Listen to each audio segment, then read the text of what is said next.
Ready? Start.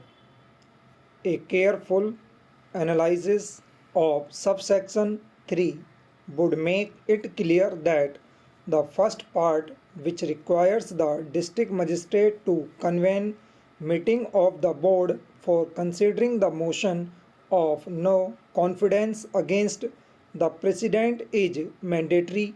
Full stop. The district magistrate is required to perform a public duty in convening a meeting of the board for consideration of the motion at the office of the board on the date and time as fixed by him. He has no choice in the matter. Full stop. He has to convene a meeting on a date within 30 and 35 days from the date of presentation of the motion to him. Full stop. The district magistrate is further enjoined to perform a public duty of selling notice of the meeting to the members. This again is a mandatory requirement of law which must be strictly complied with. Full stop. The second part of the subsection lays down the manner required to be followed in sending notices to the members. Full stop. It lays down that notice of the meeting shall be sent by registered post to every member of the board at his place of residence. Full stop.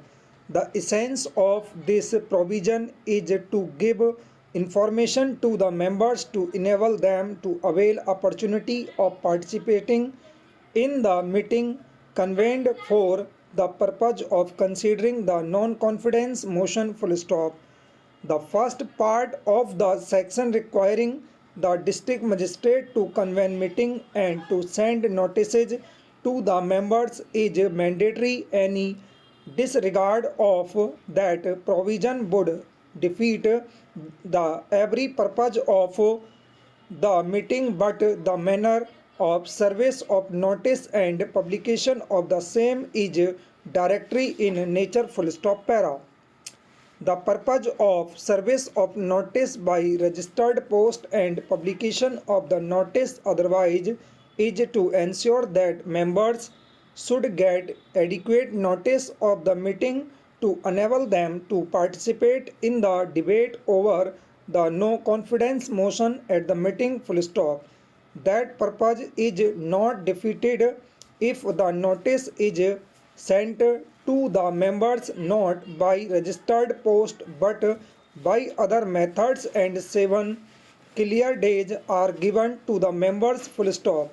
The legislature never intended that unless notice is sent by registered post to the members, the proceedings of the meeting would be vitiated. Full stop. The legislature no doubt stressed that if the two steps as laid down in the subsection are taken by the district magistrate, notice of the meeting is sent to members by registered post at their place of residence, and further, if it is published in the manner directed by the district magistrate, a presumption would arise and every member shall be deemed to have received the notice of the meeting.